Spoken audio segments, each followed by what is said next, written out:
So, today we're going to finish up with What Doesn't Kill Us, the Wim Hof Method. And I should have already done that quite some days ago, but I haven't found the motivation basically motivation to do so. So I don't know where I've stopped, probably at training the veg, or one remarkable account of the application of the Wim Hof Method. I think I've stopped there actually, yeah. So we're just going to go ahead with one remarkable account of the application of the Wim Hof Method. So this book is about the Wim Hof Method. Please check out the first episode.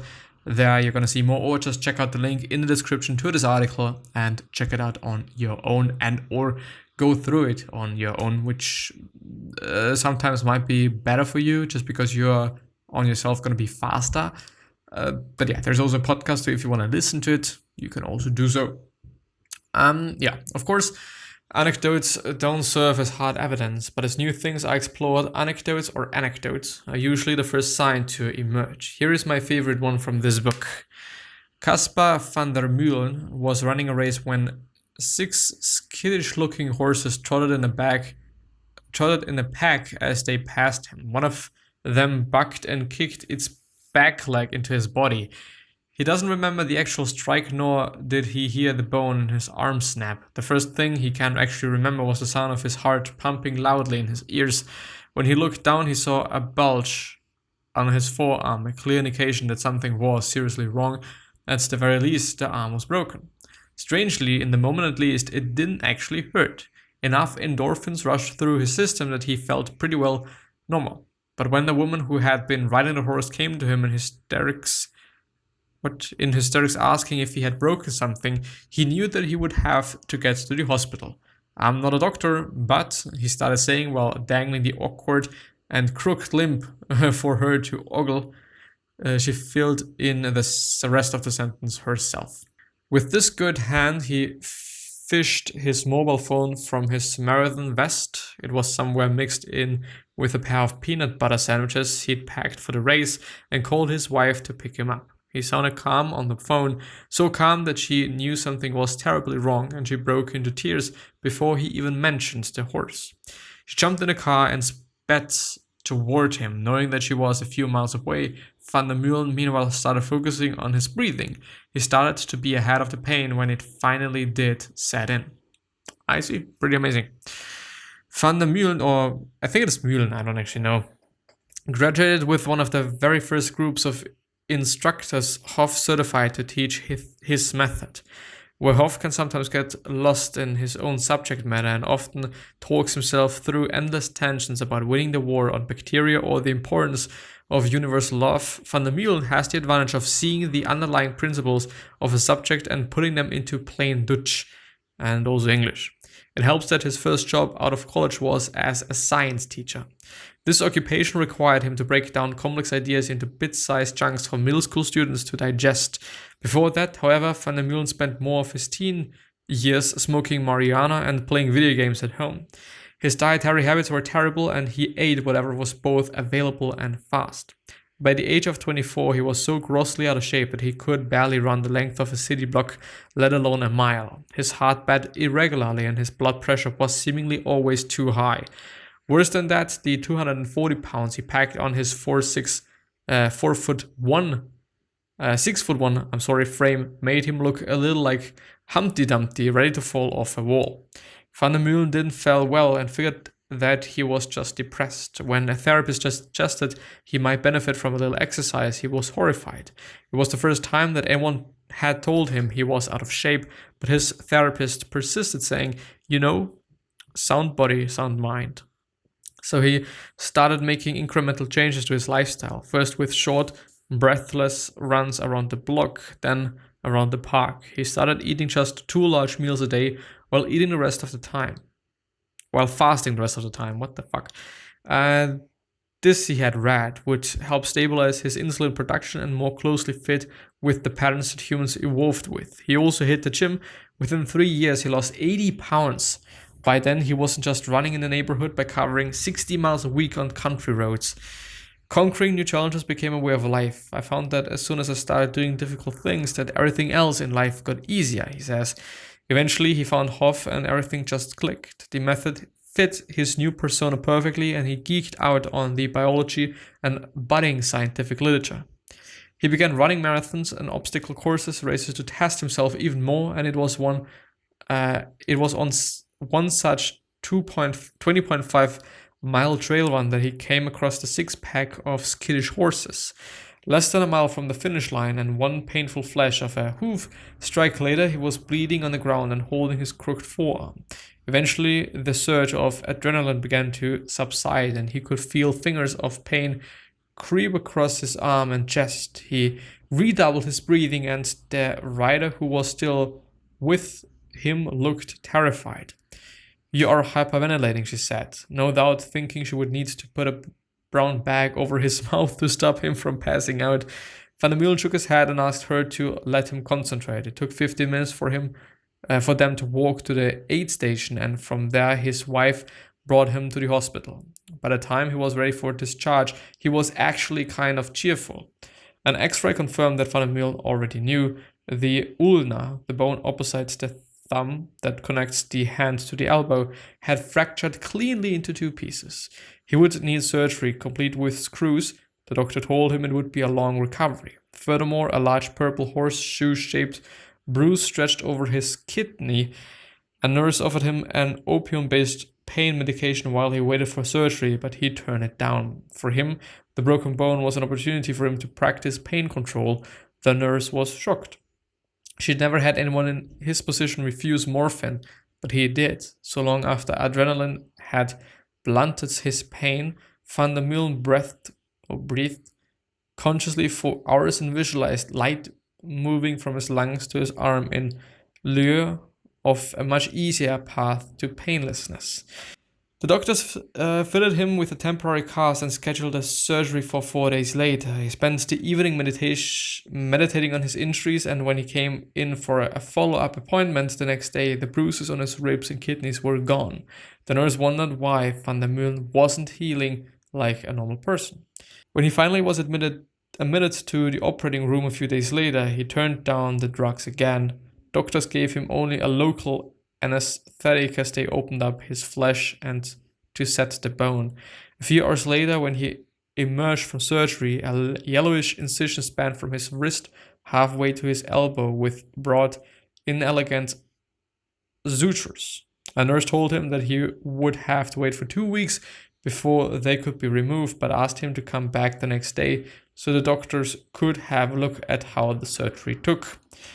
Van der Meulen spent the next 4 hours breathing and focusing on his arm. When he tells me the story, I have trouble wrapping my mind around the amount of concentration it must have taken. The effort was constant, but he tells me that it seemed to pay off. When he finally grew tired and went to bed that night, all that was left were the stitches. The resultant swelling from the surgery had markedly subsided. He shows me pictures to prove it. The next day, the nurse was shocked. Well, that went quickly. He remembered her saying, "In about 2 weeks, the surgeons should start to itch, and then you can come back and we'll take them out." Van der Meulen didn't have to wait quite that long. 3 days later, the surgeons began to itch, but when he called the hospital, they said it was far too early to remove them. So his wife took them out herself using a pair of kitchen scissors. When he finally came back to the hospital for his scheduled appointment, the nurse examined both of his arms, but the injured limb had healed so neatly that she couldn't tell which one had been through surgery without asking Van der Meulen. When the doctor looked for himself, he shrugged. "You are certainly a medical anomaly," he told his patient. Yet for Van der Meulen, his experience of healing is not so different from those of other people who have studied the method. Nonetheless, his is a go-to story in all of Hof's instructor sessions. At one lecture, as Hof sat in the audience evaluating his disciplines, Van der Meulen explained how he dropped everything in his life for a few weeks and just breathed and willed his arm to get better. It was exhausting and all-encompassing, but the results were real and specific. Hof was almost in tears at the end of the lecture. Not only had he found someone who could help with the growing burden of teaching people in the method, he had found someone who understood how the process worked in his own body. It was the same technique that Hof had used when he self-tooted his frostbitten feet, That is exactly how it works, he said to Van der Meulen when the talk was over. It's actually even longer. I should have... Anyway, I'm going to go through the whole thing. I'm going to finish it up. The study that changed textbooks.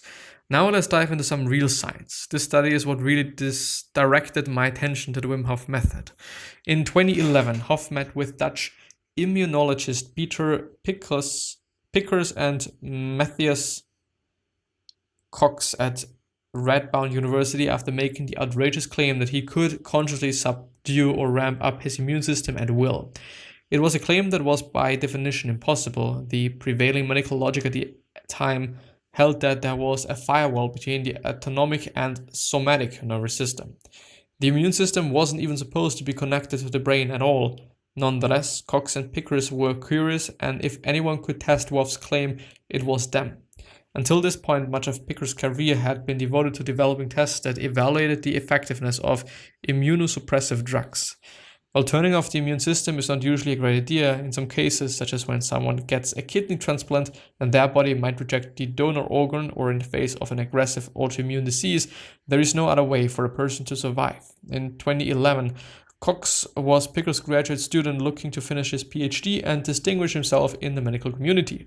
The test that they devised aimed to trick a person's immune system into believing that it was infected with a deadly strain of E. coli. Under normal circumstances, once the immune system detects E. coli, it starts to produce antibodies and mounts an aggressive fever response to stop the infection before it spreads. People whose immune systems are already compromised, such as by a drug or sickness, continue as if nothing happened, so the test he devised for Hof was simple. He would inject him with the deadly bacteria and see how he responded. As I mentioned in chapter 1, when the team injected the solution into Hof's bloodstream, he showed almost no reaction at all, a result that astounded the scientist and helped earn Cox an award with his PhD dissertation on anti-inflammatory pathways. If the result held up to scrutiny, there would be enormous implications for anyone suffering from an autoimmune disease. However, the scientific community was far from willing to admit to a medical breakthrough or start rewriting medical textbooks. The first and most prevalent criticism of the Pickers and Cox study was that perhaps Hof was a genetic anomaly. Sure, maybe Hof could affect his immune system, but he was probably just an exception to the rule. Some sort of freak of nature, not a miracle worker. So in 2012, Pickers and Cox designed a second experiment. This time they would test Hof. Instead, they would tell him to teach other people. They wouldn't test Hof. Instead, they would tell him to teach other people his technique and use it if those students achieved similar results. At first blush, you would think that locating 30 people to volunteer for a bacterial infection that makes 99% of all people feel terrible would be an uphill battle. But when the Dutch researchers announced the impending study at the university campus and told students that they would have a chance to study with Wim Hof, they fielded more applications than they knew how to handle. The study split volunteers into two groups. 12 people in the control group would go about their normal lives in Holland, while the second group of 18 would travel to Poland to study Hof's techniques of ice baths and breathing for 10 days. Predictably, no one wanted to be in the control group, so Hof volunteered to teach his method to the people in the control group, those who wouldn't go to Poland after the test was over. 1 week after I left Poland after Summit Morsneska, 3 instructors flew to the farmhouse, and Hof taught the active group 3 basic techniques. Cold exposure in the snow, focused third eye meditation, and sequential muscle retention after hyperventilation. They climbed up the same mountain that I did and baked in the same sauna. When they returned from that trip, the volunteers continued to practice on their own for 5 days. Before showing up to Pickers and Cox lab for supervised injections, the result was astonishing. Even after such a short training program, the active group showed positive levels of epinephrine as well as an increased amount of anti-inflammatory molecules in their blood. They had fewer fever-like symptoms than the control group experienced, and their cortisol levels returned to normal much quicker. To quote the subsequent journal article from the Proceeding of the National Academy of Sciences, hitherto both the autonomic nervous system and innate immune system were regarded as systems that cannot be voluntarily influenced. The present study demonstrates that through practicing techniques learned in a short-term training program, the sympathetic nervous system and immune system can indeed be voluntarily influenced. This short declarative statement forced the scientific community to completely re-evaluate their understanding of the immune system. The article earned a mention on the journal's Nature's website and caught fire across the internet, lending scientific credibility to Wim Hof's program. If the finding continues to hold up to scientific scrutiny, then it would seem to have potential implications for a huge variety of illnesses, from autoimmune conditions to diabetes to bacterial infections to food allergies to, well, anything. If not an actual cure for any of these, environmental stimulation adds an important dynamic to the overall picture of treating humans' illness. Yeah, and this is actually it with the summary, and I do hope that you've gotten something out of it. Maybe you should also check out the Wim Hof Method. I've also tried it out, and I guess it worked for me as well. It is hard work, I'm not gonna lie. I'm not willing to be like, wow, it is so easy and whatnot. It is not, really not, but it might just definitely be worth it. It might be worth trying. It might be worth, doing something with, and yeah. With that being said, I wish you the best health, of happiness, and all success, and also hope that you're going to remind yourself and you're going to be remembered, which basically means your legacy, and basically means just being a nice person, and then also being remembered as a nice person, which is a pretty fucking cool thing as well. 3 other things that I'm willing to give you is 3 questions, which are: why are you here? What are you trying to change, and what's bothering you the most? These 3 questions are hopefully going to show you your purpose and maybe even a business idea, which is as well a pretty cool thing. And one last question that I have for you is: what could you essentially say to another person that's indeed going to change your life? Because I totally believe in the fact that we all can say something and we all can change somebody's life through so, or by doing so. And yeah, with that being said, I'm hopefully going to see you next time, and bye-bye.